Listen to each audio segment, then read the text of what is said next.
Sampurasun. Selamat siang, salam sejahtera untuk kita semua. Yang terhormat Bapak Kepala SMA Negeri 2 Garut, Bapak Dr. Das Asep Mujahidin MSI. Terima kasih Bapak telah menyempatkan waktunya di tengah kesibukan beliau dan bisa hadir di tengah-tengah kita sebagai bentuk komitmen beliau untuk menjadi bagian dari kebersamaan menjadi keluarga besar Seman 23 Garut.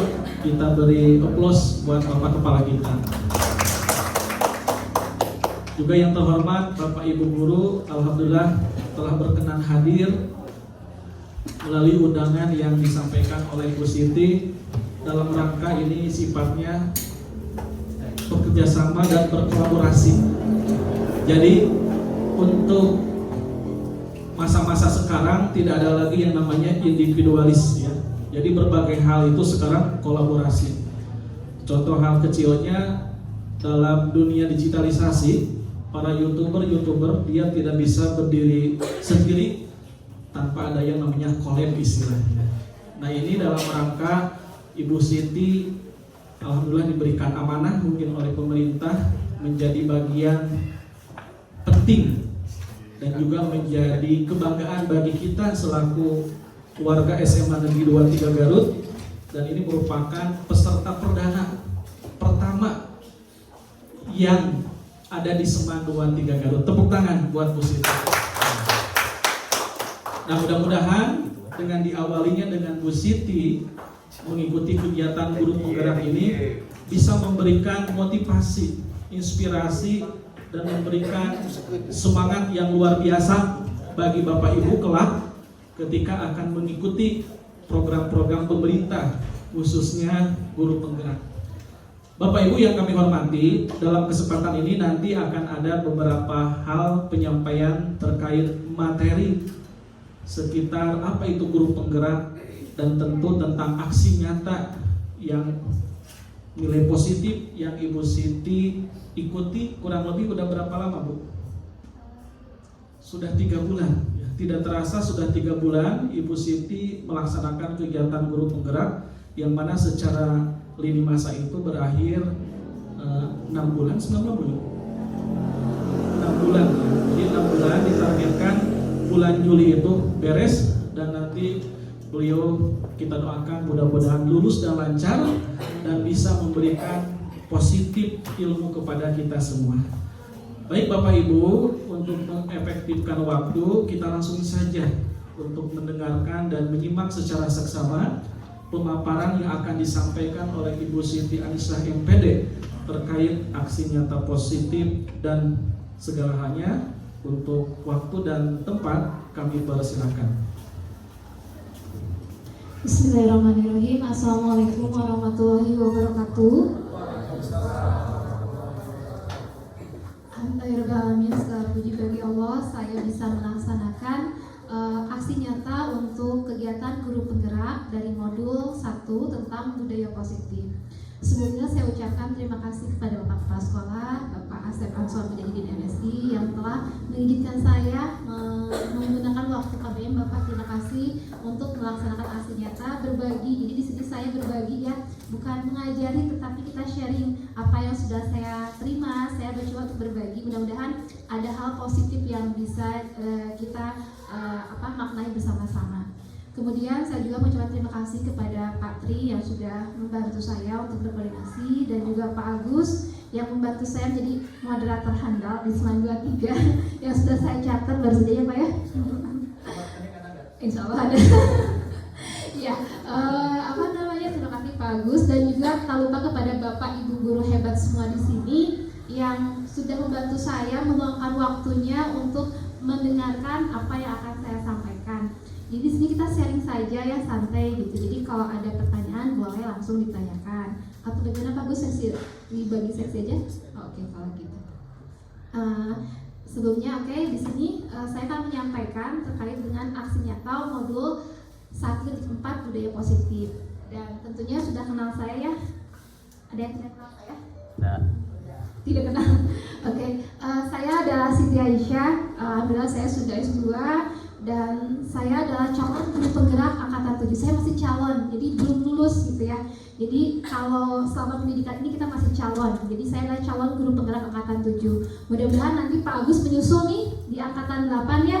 Dan mudah-mudahan Bapak Ibu guru yang lain juga ada lanjut seterusnya. Kemudian di sini saya ada pengajar praktik. Jadi kita nanti didampingi oleh pengajar praktik setiap kelompok. Pengajar praktik saya Bapak Hendra Purnama. Dan ini lintas jenjang ya. Jadi kita tidak harus saya guru SMA, pengajar praktik saya guru SMA tidak. Jadi Pak Hendra dia guru SD. Tapi beliau sudah lulus di guru penggerak angkatan pertama dan dia mengikuti pengajar praktik gitu ya. Jadi di sini kita lintas jenjang. Jadi SD, SMP, SMA itu berkolaborasi semuanya.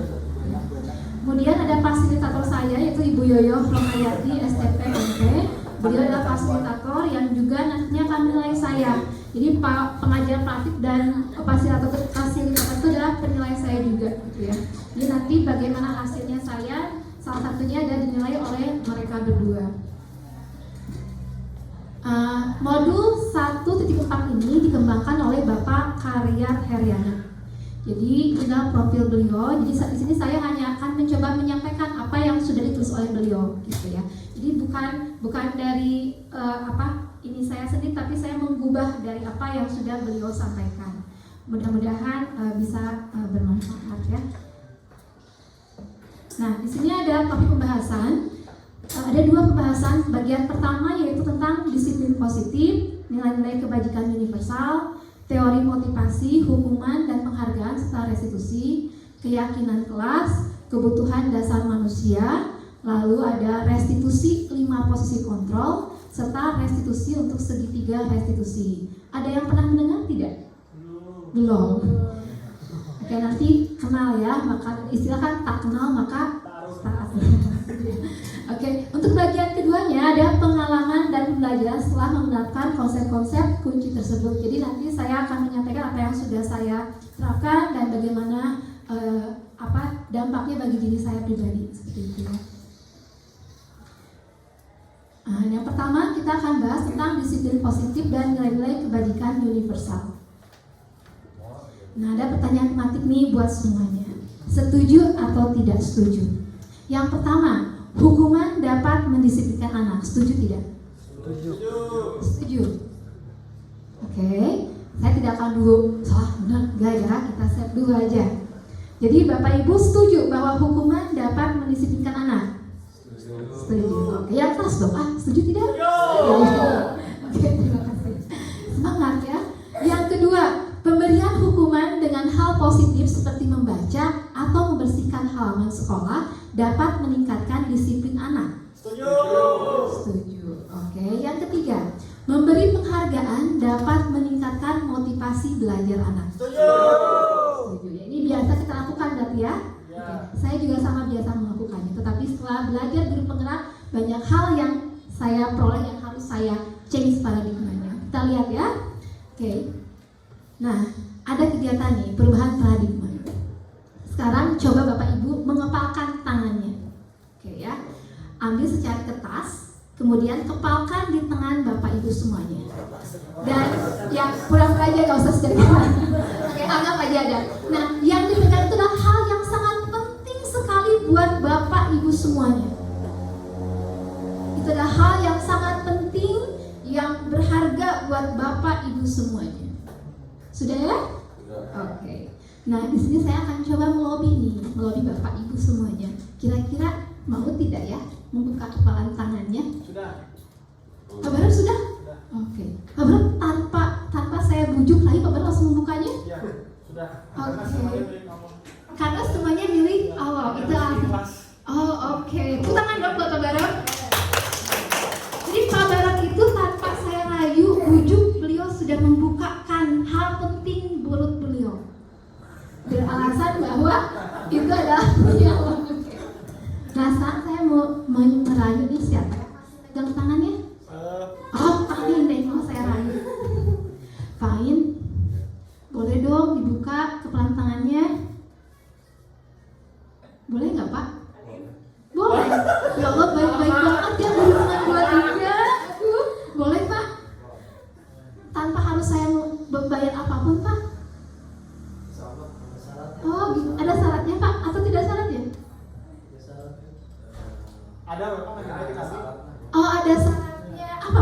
boleh tahu sehat ya? Ibu bernyanyi. Oh, saya harus nyanyi. Gairah belajar anak bisa meningkat. Kita belajar anak bisa meningkat. Oh, itu syaratnya ya Pak ya? Oke lah Pak, siap Pak. Boleh dong Pak buka kepalan tangannya? Boleh. Boleh, tolong dong Pak dibuka kepalan tangannya. Nyanyi dulu. Nyanyi dulu. Nyanyi dulu ya, nanti kan dikeluar di sini ya. Oke, terima kasih Pak ini sudah mau bukakan kepalan tangannya. Nih, saya mau coba ke yang muda nih, ada Bu Rima.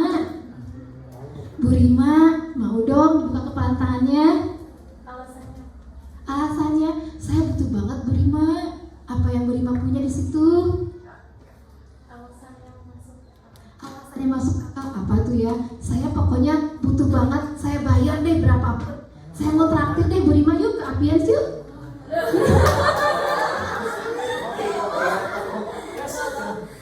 Gimana Bu Rima?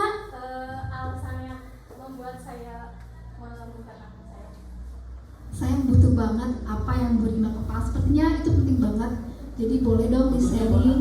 Yuk, nanti saya ajak ke Apian. Kalau nggak ke Apian, kita ke Garut yuk, ke time zone. Asik kan? Mau nggak Bu Rima? Belum. Alasannya Belum jelas. Belum nyampe. Oke. Terima kasih, tepuk tangan dulu dong buat semua. Ternyata ada yang dengan senang hati membuka kepalan tangannya. Ada juga yang dengan syarat. Ada juga yang kekeh tidak mau. Dan ini memang penting buat saya. Seperti itu mungkin ya, karena saya melobinya mungkin kurang ya. Oke, terima kasih ya. Nah, apa sih di sini maksudnya bagaimana? Jadi pertanyaannya ya, ada berapa di sini? Apakah Anda atau lawannya membuka kepalan tangan? Tadi ada yang membuka, ada yang tidak ya. Kemudian langsung ke yang ketiga.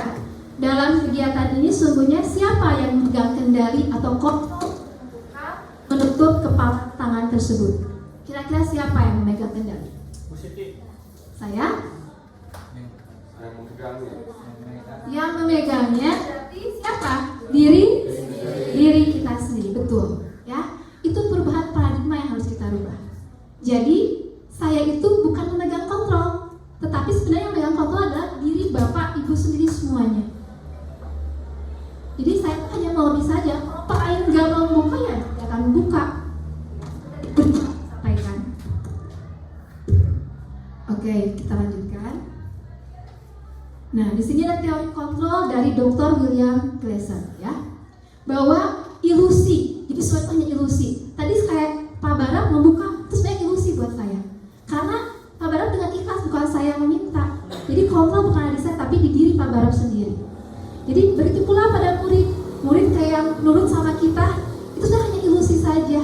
Kenapa? Karena sebenarnya murid yang memberikan izin kepada kita untuk mengontrol diri mereka. Murid taat kepada kita karena mereka mengizinkan kita untuk silakan Bapak Ibu untuk mengontrol saya. Tapi kalau muridnya tidak mau, ya kita tidak bisa. Jadi semua hanya ilusi ya. Ilusi guru mengontrol murid, ilusi bahwa kritik dapat membuat orang merasa bersalah, dapat menguatkan karakter. Ilusi bahwa semua penguatan positif efektif dan bermanfaat. Ilusi bahwa orang dewasa memiliki hak untuk memaksa. Jadi menurut teori kontrol itu semuanya ilusi saja. Jadi sementara ini yang kita kenal itu adalah teori stimulus respon ya. Jadi kalau ada perubahan paradigma dari stimulus respon ke teori kontrol. Jadi yang awalnya kita mencoba mengubah orang agar berpandangan sama dengan kita harus rubah menjadi kita berusaha memahami pandangan orang lain tentang dunia. Jadi kita harus berusaha jadi empati, bukan kita memaksa, tapi tidak. Tapi orang punya pandangan sendiri, kita harus hargai itu. Yang kedua, perilaku buruk dilihat sebagai bentuk kesalahan. Tapi pada teori kontrol, semua perilaku memiliki tujuan. Bahkan siswa yang melakukan pelanggaran itu ada tujuannya. Ada hal di balik itu, kenapa mereka melakukan kesalahan. Berikutnya, orang lain bisa mengontrol saya untuk stimulus respon, tapi pada teori kontrol bahwa hanya diri Anda sendiri yang bisa mengontrol, bukan orang lain. Lalu saya bisa mengontrol orang lain, tapi pada teori kontrol saya tidak bisa mengontrol orang lain. Pemaksaan ada pada saat bujukan gagal, tetapi untuk teori kontrol, kolaborasi dan konsensus menciptakan pilihan-pilihan baru dan kolaborasi. Lalu kalau pada stimulus respon berpikirnya adalah menang kalah, tapi kalau teori kontrol itu menang dan menang. Seperti itu ya. Jadi kita harus berubah paradigmanya dari yang awalnya stimulus respon menuju pada teori kontrol. Seperti itu ya. Oke. Nah, sekarang apa sih makna disiplin? Kita belajar disiplin. Disiplin itu sebenarnya adalah belajar, dari bahasa Latin disiplina, ya. Kemudian sementara saat ini konsep disiplin itu kan berkonotasi bahwa apa? Sesuatu yang dilakukan seseorang pada orang lain untuk mendapatkan kepatuhan, kayak pendisiplinan, kayak gitu. Jadi maknanya itu menyempit. Sementara disiplinnya sebenarnya adalah artinya adalah apa? Belajar lebih luas lagi. Benar gak sih? Pak Asep gimana? Konsep disiplin menurut Pak Asep? Disiplin itu mengikuti aturan-aturan. Betul ya, jadi maknanya lebih kecenderung mengikuti aturan yang berlaku. Karena sebenarnya disiplin itu adalah konsepnya belajar. Seperti itu. Jadi makna disiplin sendiri kita jadi berubah gitu ya. Kita harus merubahnya bahwa disiplin itu adalah konsep belajar, bukan menaati suatu peraturan saja. Nah, Ki Hajar Dewantara maupun Diana Gosen, maaf kalau salah menyebutkan, di mana kedua pakar pendidikan ini mengartikan disiplin sebagai bentuk kontrol diri, yaitu belajar untuk kontrol diri agar dapat mencapai suatu tujuan mulia.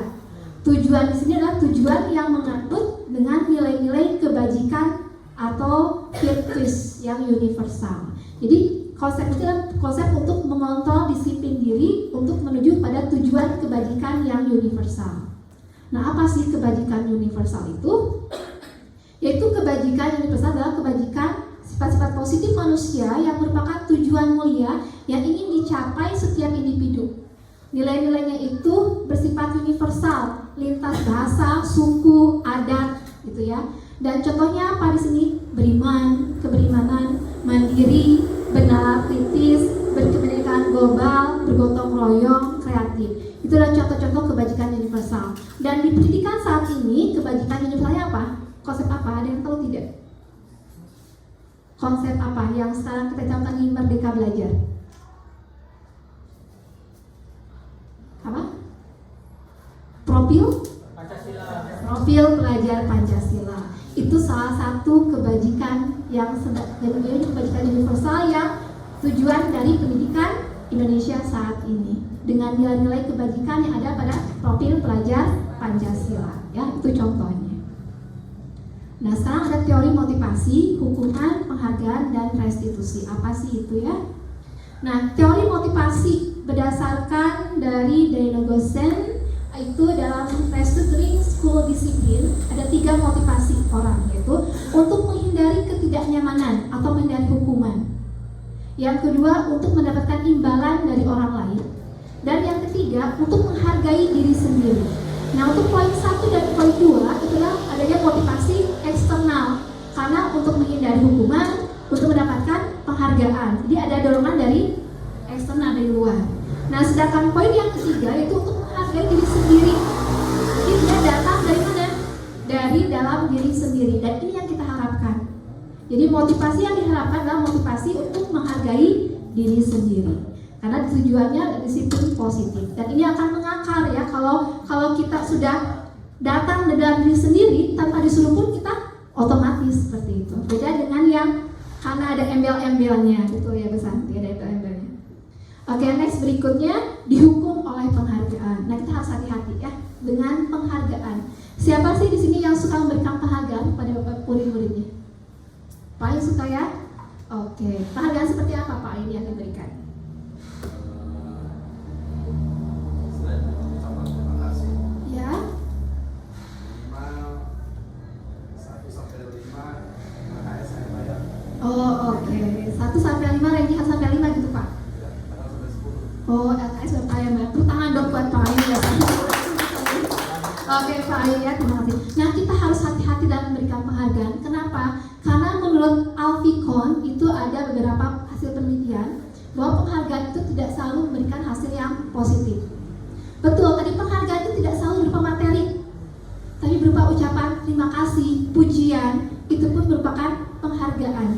Jadi nggak harus selalu dikasih sesuatu, tidak ya, tapi itu udah berupa ucapan baik, kemudian pujian itu merupakan penghargaan juga. Nah, satu, ada pengaruh jangka pendek dan jangka panjang. Biasanya kalau kita memberikan penghargaan itu sifatnya siswa itu ketika kasih penghargaan, kalau nggak dikasih berarti dia akan gimana biasanya? Ya udah aja gitu. Jadi hanya untuk mendapatkan penghargaan itu, dia sifatnya jangka pendek. Jadi tidak sampai dia mengakar sampai ke jangka panjangnya. Yang kedua, penghargaan itu menghukum. Gimana sih menghukum ini? Ada ranking 1 sama ranking 2. Misalkan ranking 1 ini nilainya 101, ranking 2 itu nilainya 100,5 misalkan. Itu selisihnya berapa? Hanya 0,5. Nah, itu merupakan plek gitu bagian ranking kedua. Kenapa? Karena selisihnya itu apa? Kecil sekali. Itu merupakan hukuman buat yang ranking kedua. Beda dengan yang jaraknya jauh, mungkin tidak akan terlalu sakit hati gitu ya, gitu, seperti itu. Nah, itulah makanya penghargaan itu memberikan hukuman. Lalu penghargaan juga mengurangi ketepatan. Dari hasil penelitian ada bahwa dengan adanya penghargaan itu beda, orang yang tanpa penghargaan tingkat ketepatannya jauh lebih baik dibandingkan dengan orang yang diberikan penghargaan dari awal. Di MBRD nanti saya kasih uang sekian, nanti kamu seperti itu. Dari hasil penelitian bahwa orang yang tanpa penghargaan itu dia lebih tepat dalam menilai sesuatu dibandingkan dengan yang diawali dengan penghargaan terlebih dahulu. Lalu penghargaan itu tidak efektif, penghargaan itu merusak hubungan. Tadinya bisa saling apa? Saling iri ya, si ini kok dapat ini gitu. Ya timbul keirian di antara satu sama lain. Intinya awalnya teman karib bisa menjadi jauh gitu, seperti itu. Lalu penghargaan menurunkan kualitas, penghargaan juga mematikan kreativitas, dan penghargaan juga mengurangi motivasi intrinsik. Ini adalah beberapa hasil penelitian dari Alficon terkait dengan penghargaan. Jadi ada konsep dihukum oleh penghargaan. Nah, bentuk program kebajikan apresiasi dari konsep penghargaan ini, makanya kita harus perhatikan bahwa beri pengakuan secara khusus dan pribadi.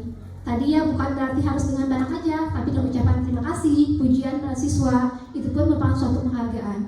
Berikan pengakuan pada semua murid, jadi kita harus adil pada semua murid, jangan cuma itu aja yang kita selalu puji gitu, tapi kita harus menyeluruh pada semua murid. Berikutnya, beri pengakuan secara konsisten. Jadi jangan cuma ketika kita ada senang aja baru kita puji siswa kita, tapi ketika ada masalah kita berdoa gitu ya, cebedut bisa dalam kelas gitu ya, jangan ya. Berikutnya, fokus pada proses. Jadi bukan hanya memberikan penghargaan, tapi kita fokus pada proses kita apa sih. Jadi jangan cuma mikirin apa yang harus saya kasih pada siswa sebagai penghargaan, tidak, tapi proses belajar itu seperti apa. Oke, supaya tidak mengantuk ya, ada beberapa hal nih di sini. Menurut Bapak Ibu, mungkin mengenal istilah hukuman dan konsekuensi ya. Oke. Yang pertama nih, mencatat 100 kali di dalam buku kalimat, saya tidak akan terlambat lagi. Karena saya tidak akan terlambat lagi karena dia datang terlambat ke sekolah. Kira-kira hukuman atau konsekuensi? Papan gimana Papan? Yang pertama, hukuman atau konsekuensi? Konsekuensi, Bu. Konsekuensi. Oke. Ada yang berbeda pendapat dengan Papan? Ya, Pak Barang? Hukuman. Oke, kita lihat ya. Salah, belum ya? Oh, ini bukan. Maaf.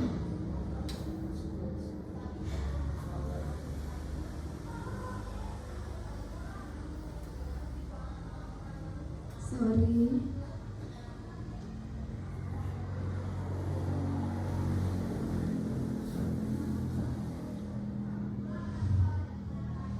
Oke ya. Jadi yang pertama itu kira-kira kalau siswa disuruh menulis itu membuat siswa seperti apa?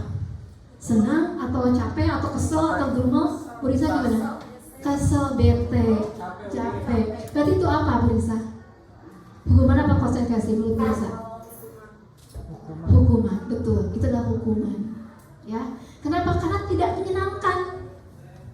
Capek, bikin dendam kadang. Papan ya, kok suruh saya nulis sih? Gitu ya. Itu adalah hukuman. Nah yang kedua, lari mengelilingi lapangan basket 2 kali karena terlambat hari di sekolah. Apa bareng? Konsekuensi. Oke, yang lain? Hukuman, Bu. Hukuman. Kenapa Bapak itu hukuman? Karena melanggar aturan. Agak aturan. Aturan apa Bapak? Ya, karena kesiangan tadi. Ya. Iya. Terus dia lari. Kira-kira menurut Bapak itu apa? Hukuman atau konsekuensi? Hukuman. Hukuman. Oke, ya betul hukuman. Kenapa? Siswa bakal gerumau, tetap siswa gerumau. Ya. Dan yang pasti ini apa nanti kita lihat perbedaannya, kita lihat dulu. Oke, berikutnya, murid diminta untuk push up 15 kali karena tidak menggunakan masker ke sekolah. Apa? Hukuman, betul, itu hukuman ya. Kemudian mengganti kertas tugas teman yang telah dicoret-coret. Hukuman atau konsekuensi?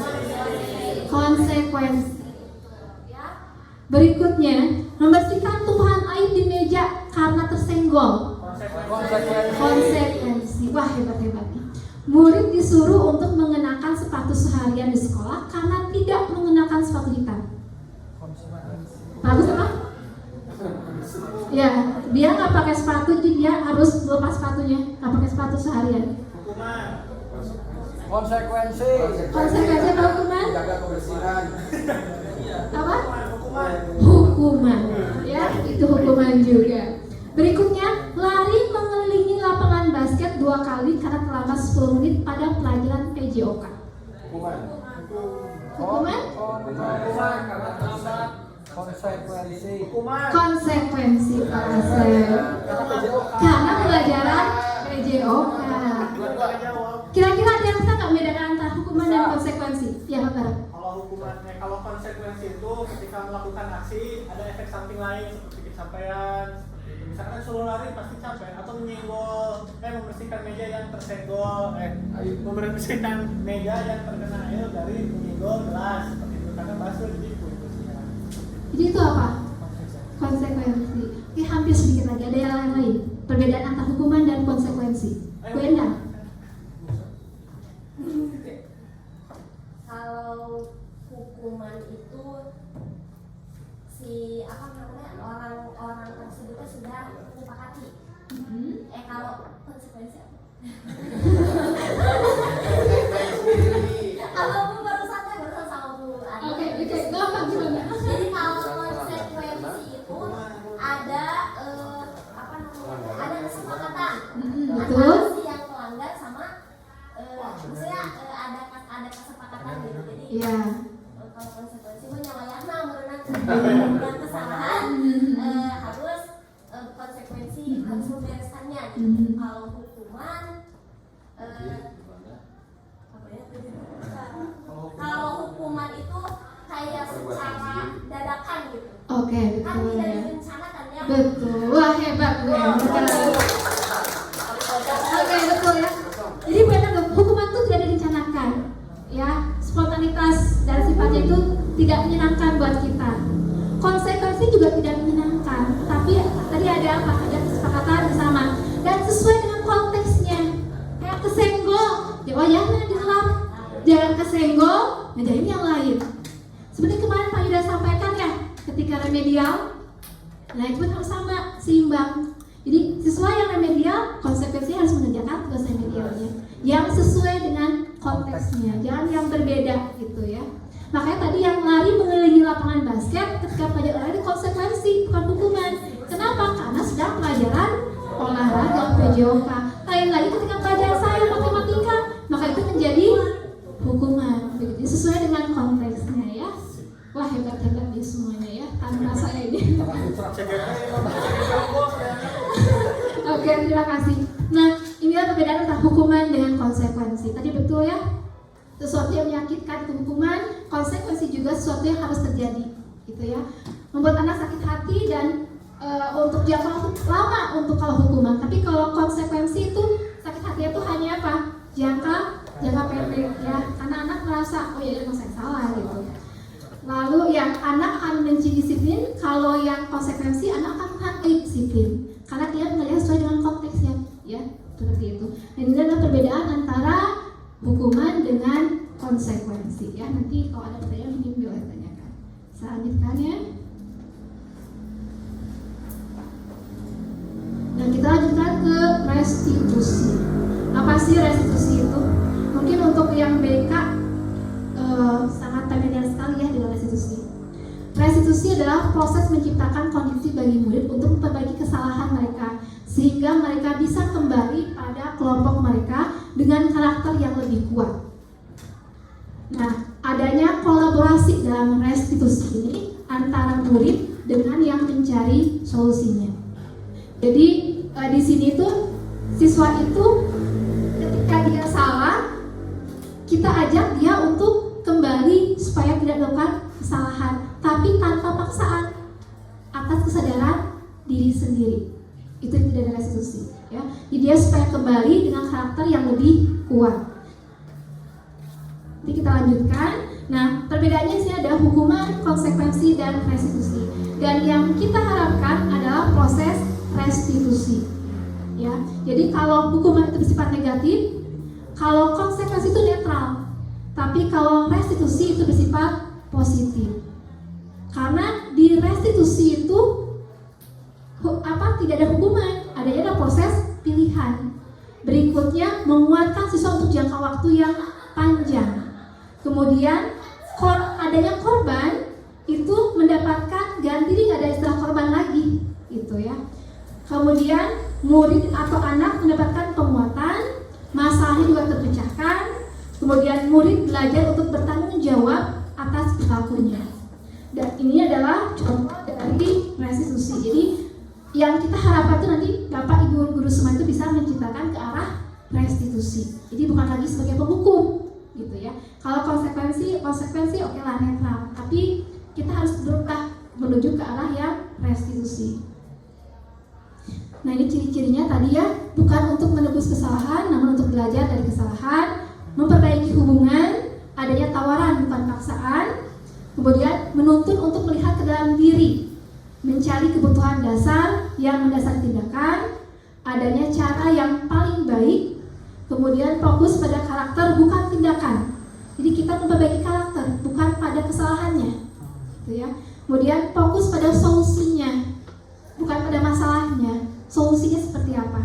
Kemudian mengembalikan murid untuk yang tadi berbuat salah kembali kepada yang baik, gitu. Jadi nanti diakui, bukan dikucilkan, tapi kembali kepada kelasnya kembali seperti itu. Oke, next berikutnya. Nah, ada konsep keyakinan kelas dulu. Mengapa sih tidak peraturan saja? Mengapa harus keyakinan kelas? Ya. Di sini coba kita perhatikan, mengapa kita menggunakan helm? Kira-kira buat apa? Keamanan, keselamatan, betul ya. Kemudian mengapa kita menggunakan masker? Kesehatan, betul, konsep kesehatan. Dan mengapa kita memiliki peraturan itu harus datang tepat waktu pada saat mengikuti pelatihan? Kedisiplinan. Nah, konsep tadi keselamatan, kesehatan, kedisiplinan itu adalah keyakinan, bukan peraturan, gitu ya. Jadi keyakinan itu adalah sesuatu yang disepakati bersama tanpa adanya paksaan, karena sudah sepakat semuanya, gitu. Dan konsepnya lebih umum lagi dibandingkan dengan peraturan, gitu. Kayak kita lihat di sini. Nah, keyakinan itu nilai-nilai kebajikan universal yang disepakati secara tersirat atau tersurat, lepas dari latar belakang suku, negara, bahasa maupun agama. Seseorang akan lebih tergerak dan bersemangat untuk menjalankan keyakinan daripada hanya sekedar mengikuti peraturan saja. Karena kalau peraturan mah kadang dibentuk oleh seseorang ya, tapi kalau keyakinan mah kesepakatan bersama gitu. Jadi memang hasil dari musyawarah bersama. Nah, ini ada hierarkinya, ada peraturan kelas kecil lagi, peraturan kelas, lalu ada keyakinan kelas, kembali ke lingkungan positif, berarti di sekolah, lalu ada budaya positif. Ini adalah hierarki dari mulai yang terbesar hingga yang terkecil. Jadi peraturan kelas itu peraturan itu yang paling kecil. Nah, sekarang saya mengajak Bapak Ibu guru untuk membuat suatu keyakinan di kelasnya masing-masing, supaya menciptakan karakter siswa yang baik, mudah-mudahan berubah gitu. Jadi bukan hanya peraturan, tapi keyakinan yang kita sepakati bersama. Seperti yang disampaikan oleh Bapak kemarin ya, Bapak Kepala kemarin, bahwa adanya peraturan di awal. Kita ubah menjadi keyakinan kelas di awal, seperti itu. Jadi lebih positif lagi kata-katanya. Nah, kita lihat di sini Kira-kira menurut Bapak dan Ibu, mana yang merupakan keyakinan kelas? Yang warna hijau atau yang warna putih? Putih.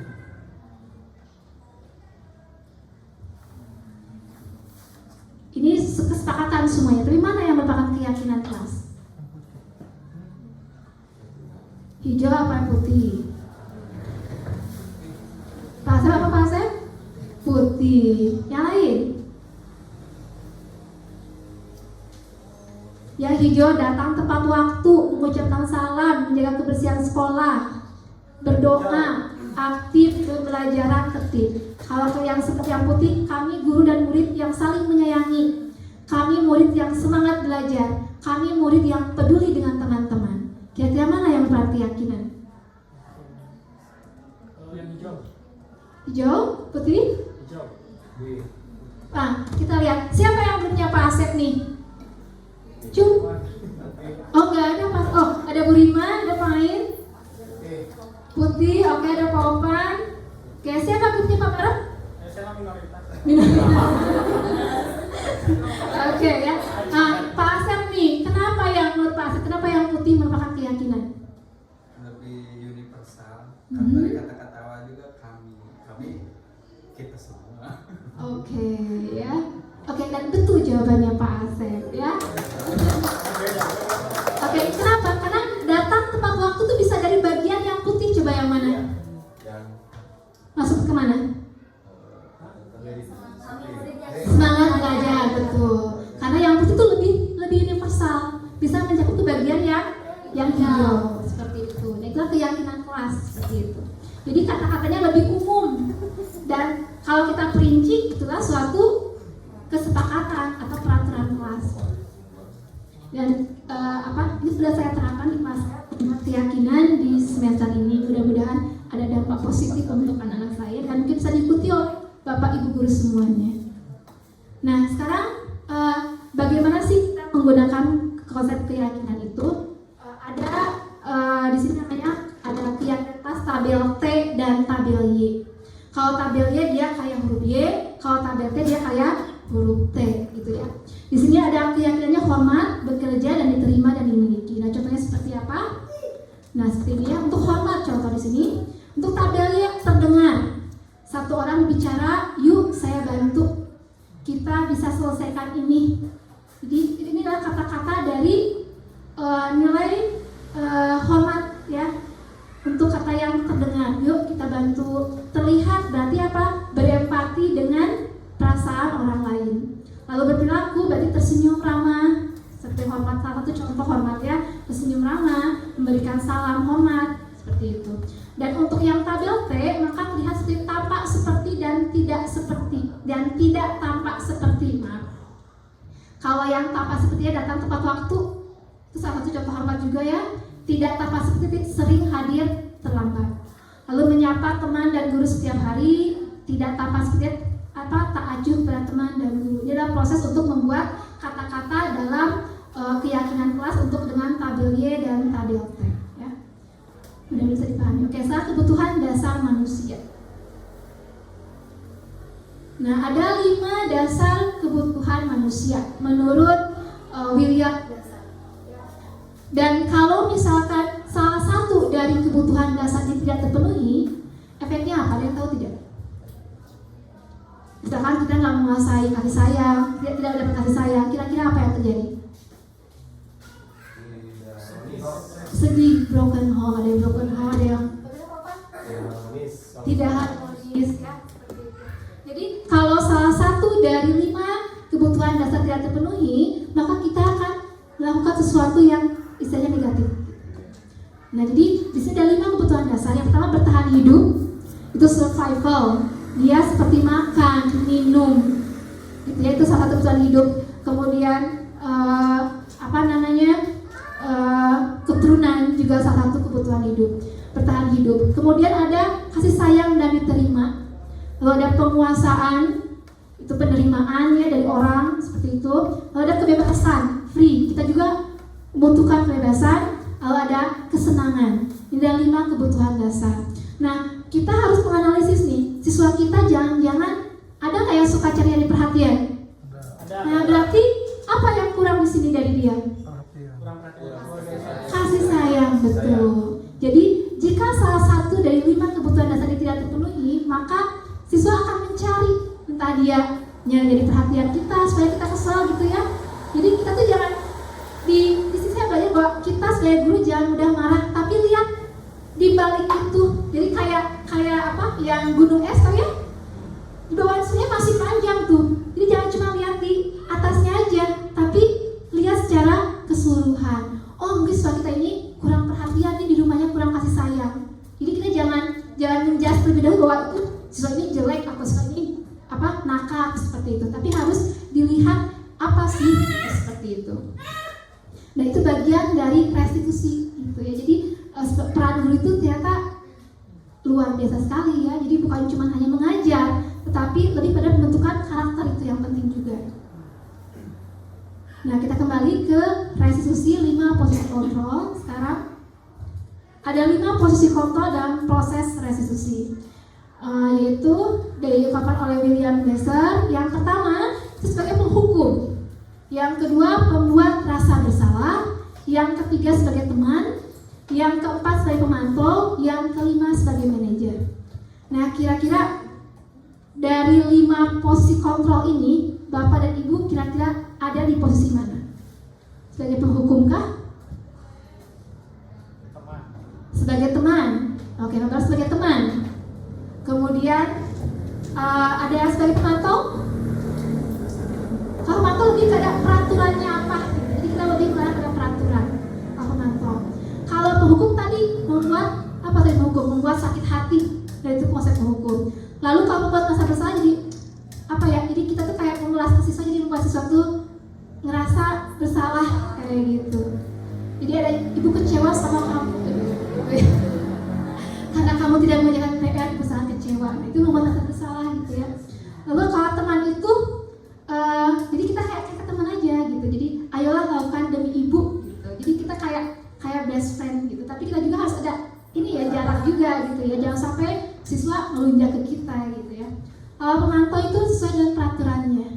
Lalu kalau manajer, apa sih yang kita yakini? Tadi bilang keyakinannya, mengajarkan sesuatu dengan keyakinan.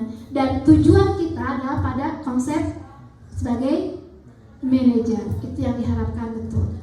Karena sebagai manajer, maka dia bisa sebagai teman dan sebagai pemantau. Gitu. Dan kita harus menghilangkan posisi kita sebagai apa? Penghukum dan pembuat rasa bersalah. Itu harus kita kikis sedikit-sedikit, mengarah kepada teman, pemantau, dan sampai pada seorang manajer. Itu tujuannya ya, seperti itu. Nah, oke. Nah, ada kata-kata nih di sini. Saya kecewa sekali dengan kamu. Apa nih kira-kira posisinya? Titik apa Bu? Rasa bersalah. Oke. Kita lihat apakah rasa bersalah? Oke, betul ya. Tepuk tangan buat berdiri ya. Membuat orang merasa bersalah. Yang berikutnya, kamu tidak pernah benar melakukannya. Apa? Rasa apa? Apakah penghukum, pembuat rasa bersalah, teman, Bersalah. pemantau, atau manajer? Bersalah. Bagaimana? Penghukum, kita lihat ya. Sebagai apakah ini? Penghukum, betul. Wah, ibu kita ya, sungguh luar biasa. Oke, berikutnya. Ayolah, lakukan demi ibu. Wah, teman ya, ini mantap. Sebagai teman, kita lihat, oke. Berikutnya, apakah kamu mau mendapatkan stiker bintang hari ini? Manajer. Apakah kamu mau mendapatkan stiker bintang hari ini? Manajer. Manajer? Pemantau? Kita lihat apa? Pemantau. Ya, karena ada aturan dapat stiker tadi. Berikutnya, bagaimana kamu bisa menyelesaikan masalah ini? Manajer, kita lihat ya. Wih, luar biasa banget nih. Terakhir nih, kamu selalu yang paling terakhir. Udah jelas ya, ini penghukum. Oke, sip. Tepuk tangan ya buat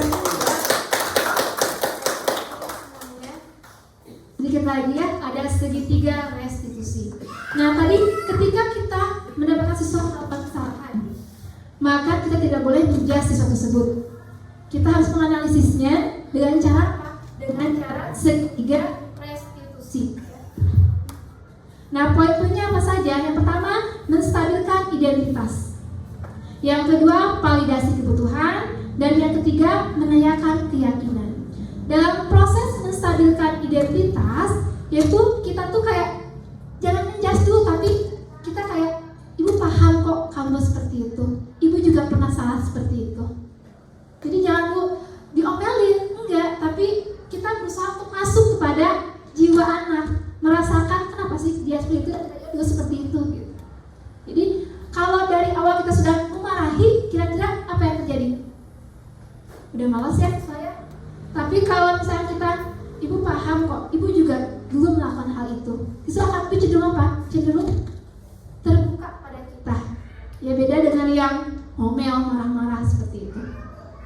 Kemudian kalau validasi kebutuhan, berikutnya ialah kita memvalidasi atas kesalahannya. Seperti kamu tentu punya cara untuk mengapa sih kamu melakukan hal itu, alasannya apa gitu. Jadi kita tanya siswa. Jadi setelah kita masuk ke dalam siswa, kita juga merasakan apa yang melakukan itu, kita tanya kita juga bagaimana sih kamu, kenapa kamu melakukan hal itu. Jadi kita lebih menanyakan, menggali siswa lebih jauh seperti itu. Kemudian adakah cara yang lebih efektif untuk mendapatkan apa yang kamu butuhkan? Ini adalah contoh kata-kata dari validasi kebutuhan. Berikutnya menanyakan keyakinan. Nah, dari setelah kita memvalidasi kebutuhan, kita tanyakan keyakinan apa sih yang harus dimiliki oleh siswa supaya kesalahan itu tidak diulang kembali. Dan kita tidak boleh memaksa, tetapi keyakinan itu datang dari diri siswa sendiri. Kalau datang dari diri siswa, maka insya Allah dia tidak akan mengulang lagi apa kesalahan yang sudah terjadi. Seperti itu. Beda dengan dari kita gitu ya, solusinya kadang tidak kena. Tapi kalau dari siswa, insya Allah karena itu merupakan keyakinan dia dan kita tanyakan, siswa mampu tidak melaksanakannya. Seperti itu. Dan kalau misalkan keyakinan yang disampaikan itu kamu laksanakan, kira-kira kamu menjadi orang seperti apa dengan keyakinan seperti itu. Jadi kita mengarahkan siswa pada hal yang positif, itu mengembalikan dari yang salah kepada kelompoknya, bukan menjauhkan dari kelompoknya, tapi kembali kepada kelompoknya. Itu adalah proses dari restitusi. Nah, itulah mungkin materi yang disampaikan.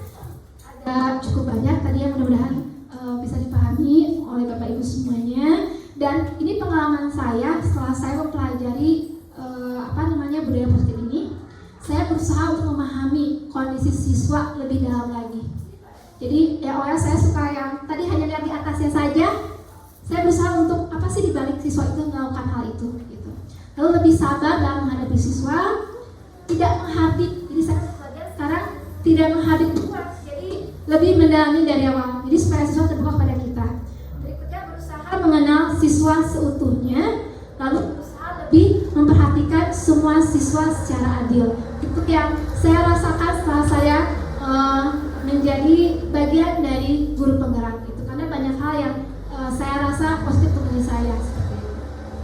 Jadi awalnya saya karena suka yang ngomel duluan, misalnya saya lebih calm down gitu istilahnya seperti itu. Dan ternyata proses restitusi ini seperti bersama Ibu Anu ya, ketika ada permasalahan siswa, kita tanpa saya sadari bahwa apa yang saya lakukan itu adalah kegiatan restitusi. Mungkin kita nggak tahu namanya, tapi sebenarnya kita sudah melakukannya gitu.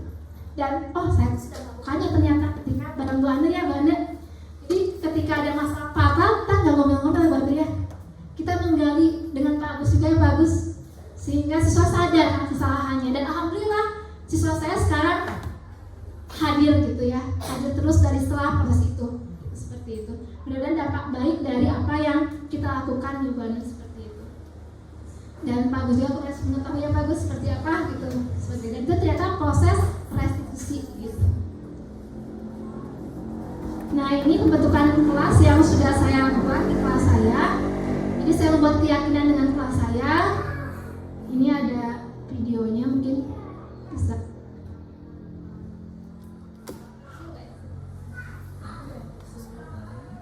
Menuju kita gerak. Hah? Remote di dinya ya. Bu, itu Bu. Bukan yang itu, yang tipis Bu remote-nya. Iya betul Pak. Nah ini, pisang.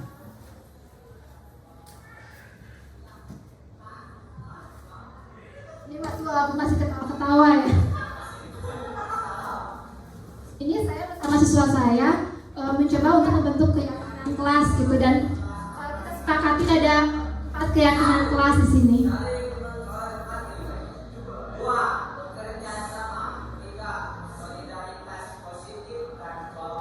Tanpa batas.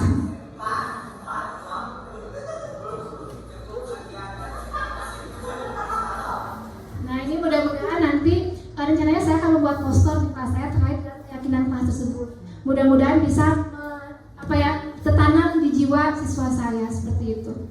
Dan memang kelas, kalau banyak guru bilang sih kelas saya itu IPA masa IPS gitu ya.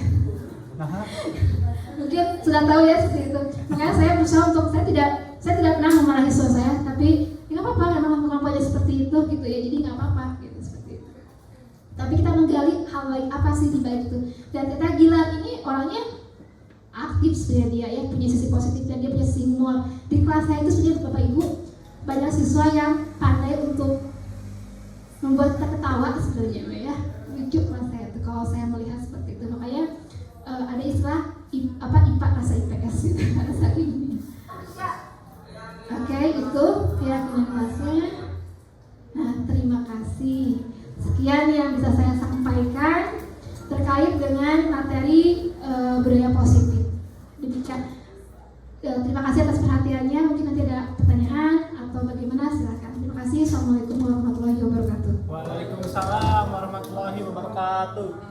Baik, silakan di close buat Ibu Siti Aisyah. Baik, terima kasih Ibu yang telah memberikan pengetahuan dan ilmu baru mungkin bagi kami ya. Ternyata kita menjadi pengajar atau pendidik itu masih sedikit pengetahuan yang berhubungan di luar materi.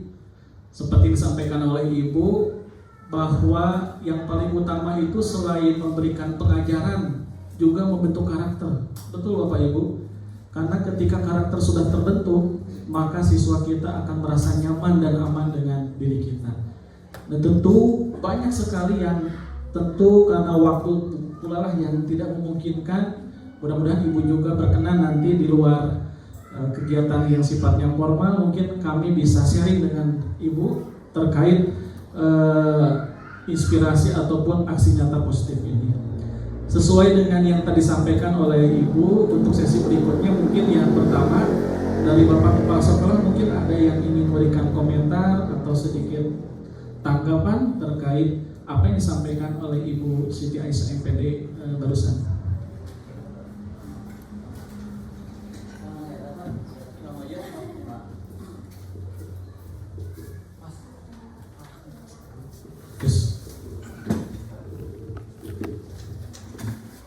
Bismillahirrahmanirrahim. Assalamualaikum warahmatullahi wabarakatuh.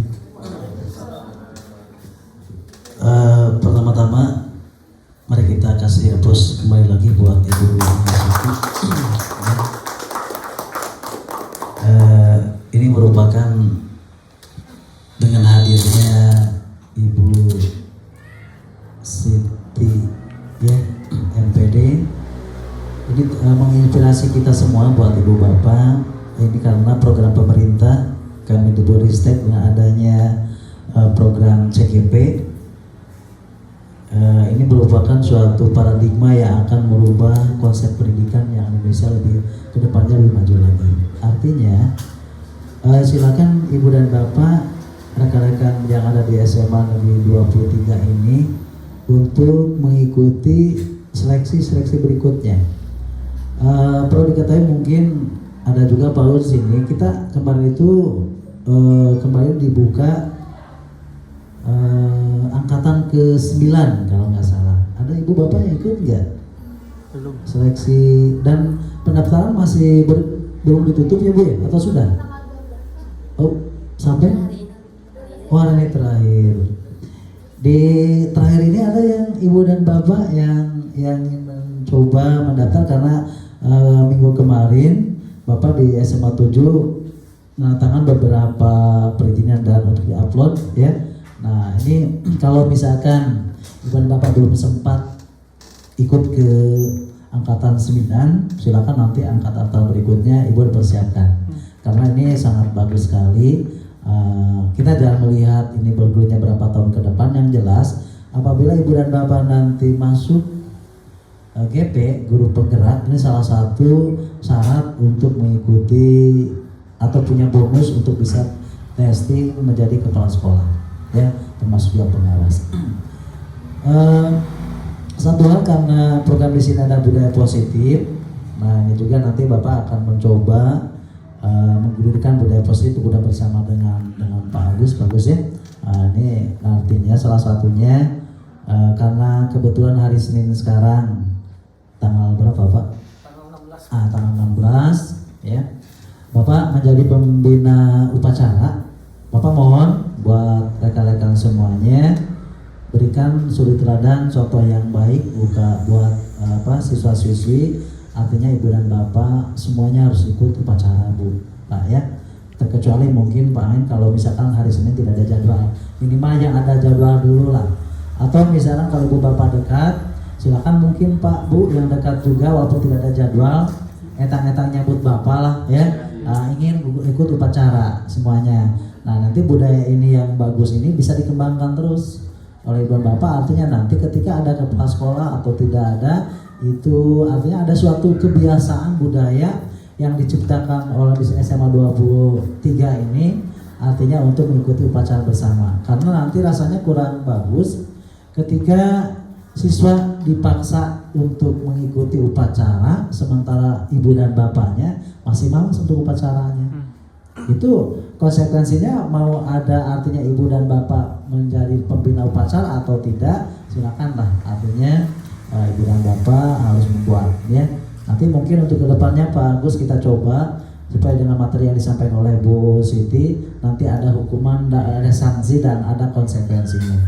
Kita bikin konsekuensinya kalau ibu dan bapak tidak ikut upacara berapa pertemuan seperti apa mungkin ya, nanti ada apa sanksinya atau hukumannya. Kalau dulu Pak Ain mungkin ya sekarang ada di PKG ya. Nah, berarti PKG-nya kalau dulu ada DP3, berarti DP3-nya turun. Kalau sekarang Bapak tidak akan mengatakan ketika ibu dan bapak misalkan tidak mengikuti program sekolah seperti upacara, berarti nanti PKG dan SKKP-nya oleh kepala sekolah tidak akan ditandatangani gitu Pak, salah satunya. Yang keduanya, materi-materi yang di CGP ini sangat baik ibu dan bapak, dan seharusnya semua guru itu masuk ke CGP, cuman karena anggarannya dari pusat itu dikembalikan ke daerah, jadi ini dibiayai oleh daerah ya, oleh daerah. Nanti ibu Siti juga akan dikasih honor ya Bu ya, dari pemerintah, dari pemerintah daerah melaksanakan CGP. Nah, ini salah satunya mungkin karena Ibu Siti yang diklat selama, kalau kemarin tuh Bu 9 bulan, mungkin sekarang 6 bulan. Selama 6 bulan itu nanti akan ada lokakarya ya Bu ya, lokakarya. Artinya salah satunya di sini juga ini desiminasi seperti ini. Ini kan memberikan pengetahuan baru, apa yang dikatakan oleh tadi Pak Agus. Asalnya tidak tahu ya Pak ya, itu seperti yang tadi, hukuman itu apa, konsekuensinya apa, restitusi seperti apa gitu ya. Nah dengan ada pencerahan atau masukan dari Bu Siti, nah ternyata kita udah tahu, oh iya itu teh dengan hukuman, oh iya itu teh dan sebagainya. Itu aja mungkin intinya Bapak sangat mendukung sekali buat seluruh guru yang ada di SMA Negeri 23 ini untuk sama-sama ya mengikuti kegiatan guru penggerak ya. Artinya ketika ibu dan bapak di sini sudah banyak yang terjun ke guru penggerak, nanti akan ibu dan bapak sekolah ini mungkin nanti dinobatkan menjadi sekolah penggerak, di mana salah satunya kepala sekolahnya harus menjadi kepala sekolah penggerak. Kalau kita sudah mendapatkan sekolah penggerak itu lumayan Pak, kita mendapatkan bantuan di samping dan bos dan BOP itu ada mungkin di sana ya, terima kasih ya, terima kasih penghargaan kepada SMA 23. Jadi silakan diawali oleh Ibu Siti, Aisyah, dan yang lainnya bisa Ibu dan Bapak Ibu. Kita mungkin Pak sementara. Terima kasih. Assalamualaikum warahmatullahi wabarakatuh. Waalaikumsalam warahmatullahi wabarakatuh. Baik, terima kasih Bapak Kepala yang telah memberikan tanggapan, apresiasi, dan tentunya pengalaman yang sangat berharga bagi kita semua. Dan ini merupakan bukan akhir dari segalanya tadi disampaikan oleh Bu Siti. Dan Bapak Kepala memberikan motivasi mungkin kepada kita semua, bagi Bapak Ibu jangan berkecil hati lah ya. Bahkan tadi kata Ibu Siti, berbagai lintas sektor ikut. Jadi tidak memandang status Pak ya, honorer, ASN tidak. Jadi semuanya ikut terlibat Bapak Ibu ya. Yang penting kita terdaftar menjadi peserta pendidik atau dapodik, maka kita bisa ikut terlibat dalam kegiatan ini. Satu lagi Pak, supaya motivasi dari Bapak, di SMA 7 ada 3 orang dari grup penggerak, kemudian CGP, semuanya non PNS, ya, semuanya non PNS. Jadi yang namanya grup penggerak itu bukan artinya milik PNS misalnya. Jadi di SMA 7 semuanya non PNS. Ya, dengan catatan yang PNS sudah ikut, tapi justru yang lulusnya yang non PNS, berarti kualitasnya bagus. Iya. Terima kasih. Jadi diperkuat Bapak Ibu, bagi Bapak Ibu yang mungkin belum berkesempatan menjadi ASN, jangan berkecil hati. Jadi bisa untuk daftar menjadi guru penggerak ini ya. Bahkan tadi sampaikan oleh Bapak Kepala bahwa program ini kalau tidak salah sampai sekarang terakhir 9 ya Bu ya, angkatan 9, nanti akan ada lagi angkatan 10 ya.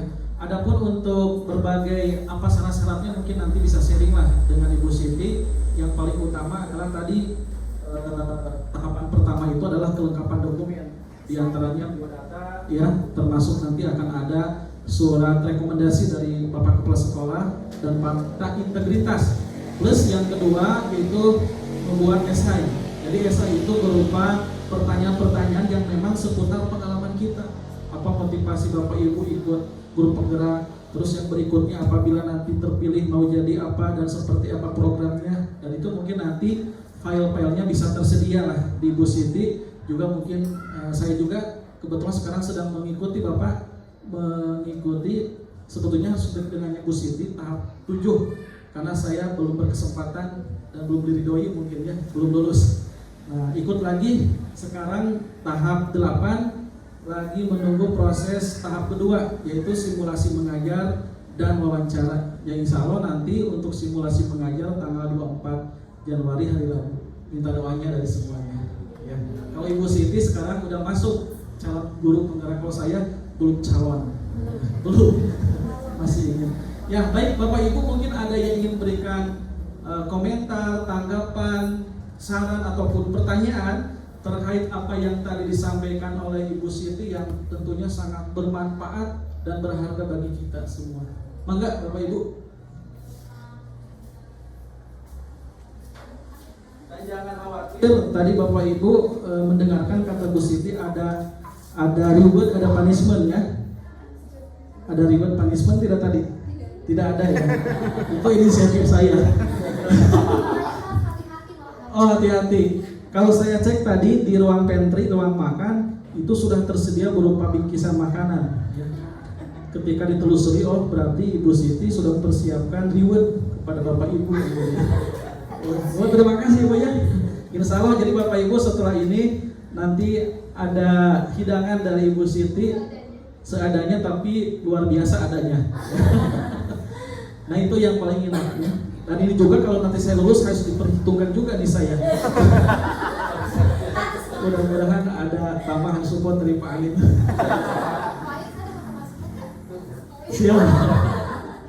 Silakan Bapak Ibu, ada nggak?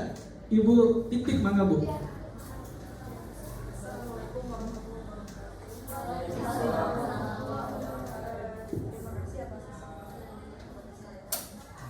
Tentang yang apa yang disebut dengan hukuman ataupun itu konsekuensi dan restitusi. Memang saya juga baru ngeh gitu sebagian yang seperti itu ya seorang guru. Ada yang ingin saya tanyakan, pengalaman kemarin ketika saya mengajar itu hari pertama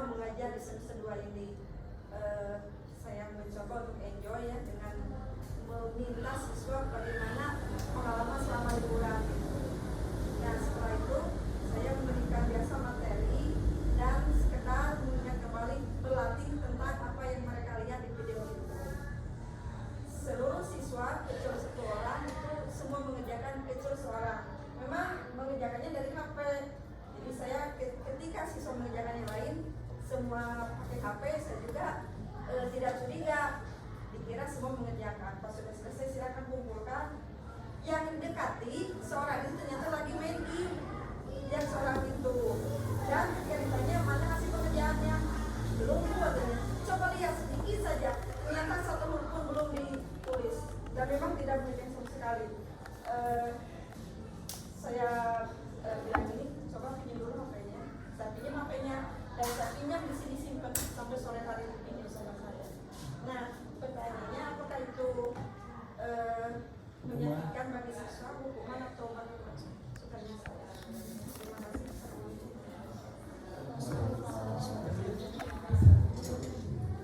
Ya, terima kasih Ibu atas pertanyaannya. Mudah-mudahan saya coba menjawab ya. Jika ada yang tidak tepat nanti kita sharing lagi. Tadi bahwa siswa itu main handphone ya Bu ya, jadi Ibu mengambilnya gitu.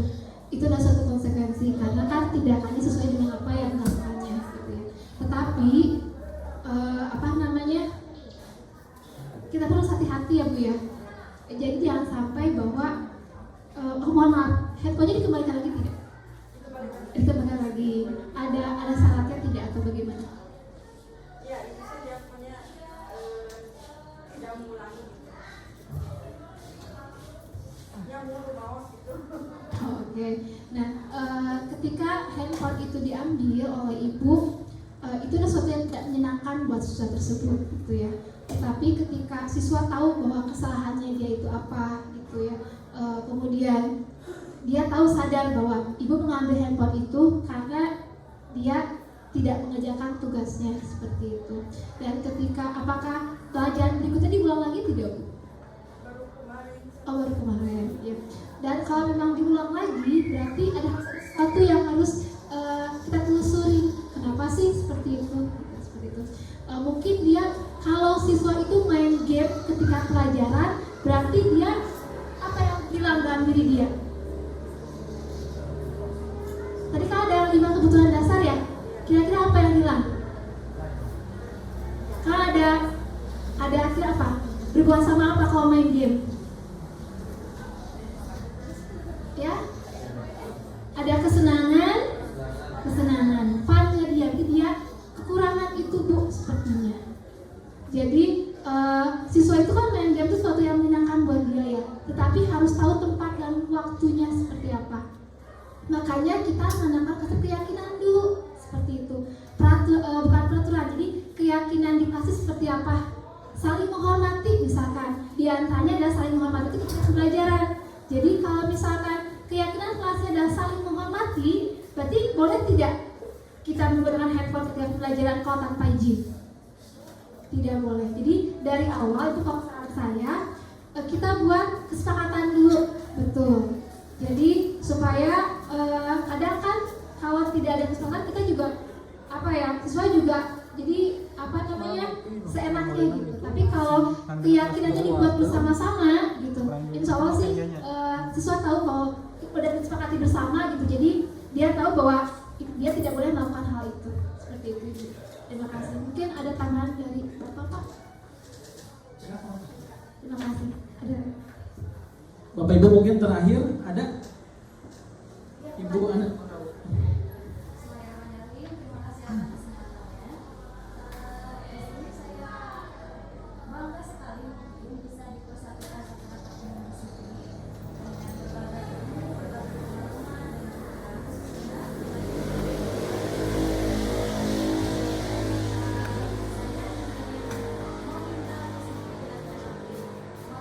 sharing lagi tentang ilmunya, lebih khususnya terhadap topik keyakinan kelas dulu. Nah, untuk keyakinan kelas seperti yang sudah kita simak sama-sama bahwa keyakinan kelas itu adalah kesepakatan satu kelas yang memang dipandu mungkin oleh gurunya. Nah, di sini yang ingin saya tanyakan adalah bagaimana cara membuat keyakinan kelas agar keyakinan itu bisa diyakini oleh semua warga kelas.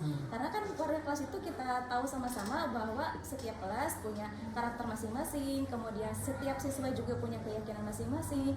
Nah, bagaimana caranya untuk menyatukan itu agar disepakati sebuah keyakinan yang memang utuh gitu, dan memang dipatuhi oleh semua anggota kelas seperti itu. Terima kasih. Terima kasih Bu Ana, pertanyaan yang luar biasa sekali ya. Betul, saya juga baru menerapkannya Bu di kelas saya keyakinan ini karena memang saya juga baru mendapatkan ilmunya.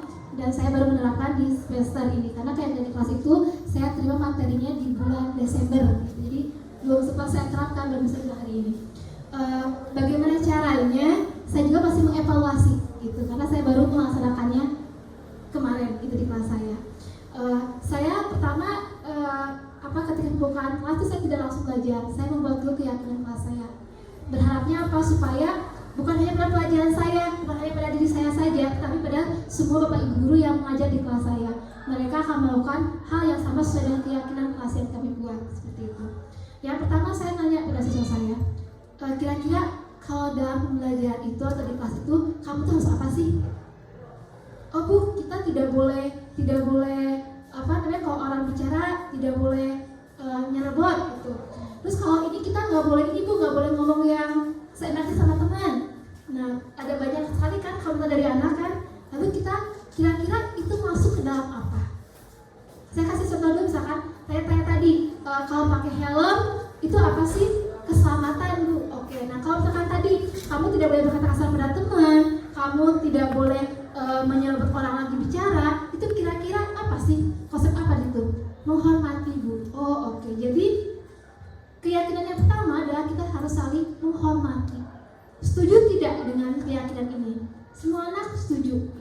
Apakah kalian bisa melaksanakannya? Bisa bu.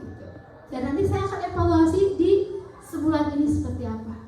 Gitu. Jadi apakah keyakinan itu dilaksanakan atau tidak gitu? Saya gini, oke lah, kapan kita akan melaksanakan keyakinan itu? Senin aja bu, kayak gitu ya. Jadi jadi saya ada buat beberapa kesepakatan mulai dari lepas sepatu. Nanti saya coba lihat seperti apa. Kecuali bapak ibu guru boleh menggunakan sepatu, tapi kalau sepatunya kotor mohon dibuka.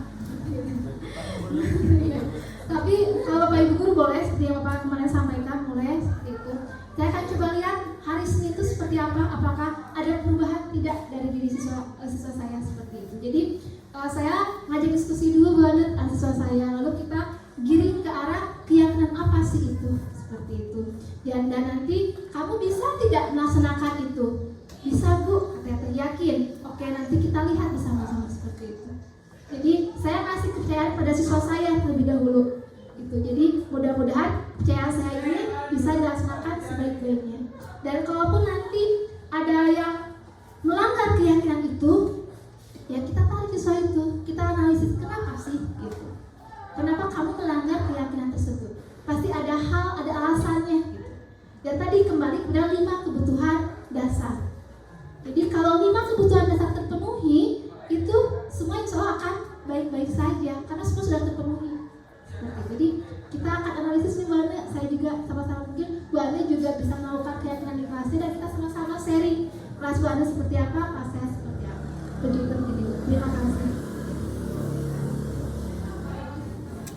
Ya, baik, terima kasih, begitu luar biasa, interaktif, dan tentu Bapak Ibu banyak pengalaman dan berbeda-beda pengalaman terkait penanganan siswa.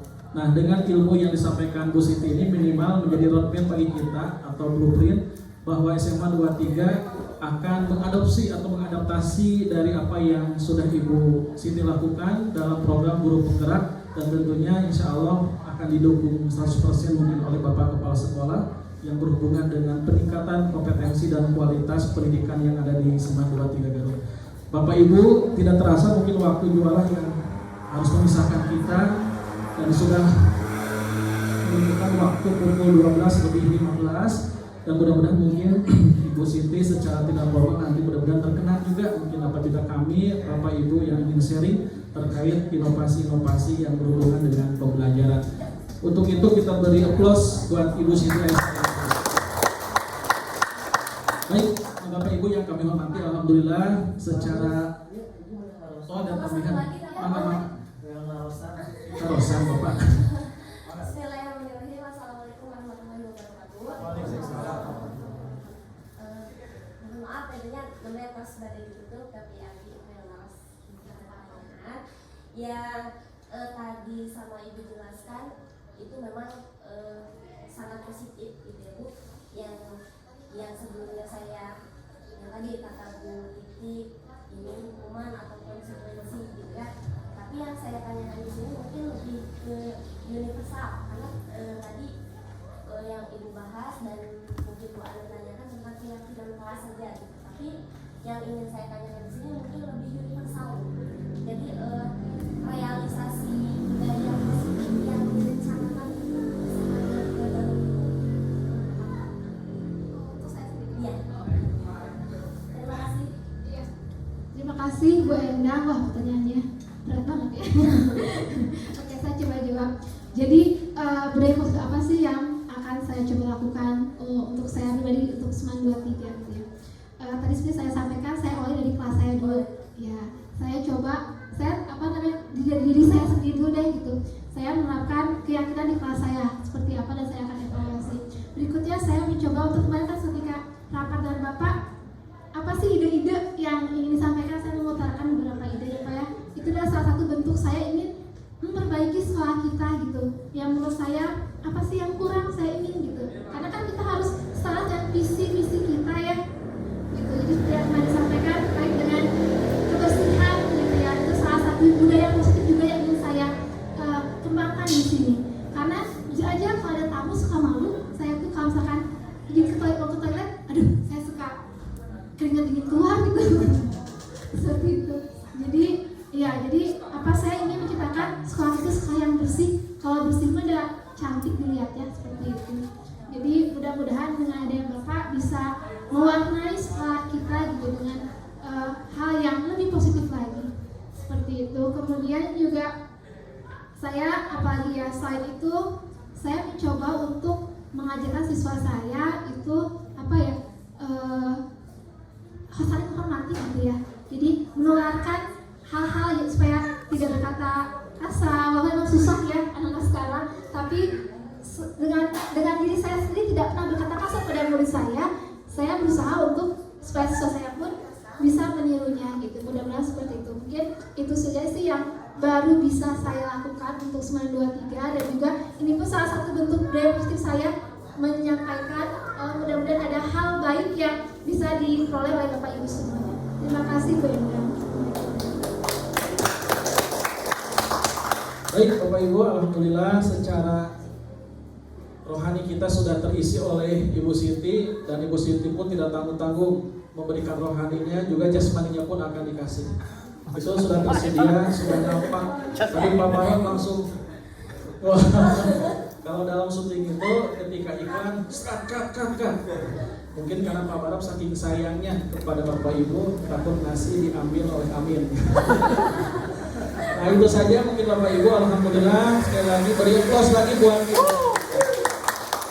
Demikian dan mohon maaf apabila dalam memandu kegiatan moderator ini saya banyak kata dan hilaf yang tidak pantas, mohon maaf, termasuk Ibu Siti. Untuk nomor rekening nanti bisa dikirim ya, insyaallah. Ya nomor Ibu. Demikian, terus ada informasi mungkin tadi dari Bapak Kepala untuk ini dapat kalender pendidikan ya, jadi Bapak Ibu bisa mengambil masing-masing satu. Jadi itu disesuaikan dengan agenda kegiatan yang akan ke depan dilaksanakan di SMA SMK se-Jawa Barat tentunya ya. Jadi nanti akan tahu kapan perkiraan ulangan tengah semester, PTS, PAS, US dan sebagainya. Itu sudah terdapat di kegiatan kalender pendidikan atau dulu kita mengenalnya dengan kalender akademik ya. Demikian Bapak Ibu, terima kasih. Wassalamualaikum warahmatullahi wabarakatuh. Waalaikumsalam warahmatullahi wabarakatuh. Terima kasih ya Bapak Ibu semuanya sudah meluangkan waktunya. Mohon maaf itu mah hanya apa ya disebut gitu. Ada sedikit makan siang dari saya, jam goreng saja. Mudah-mudahan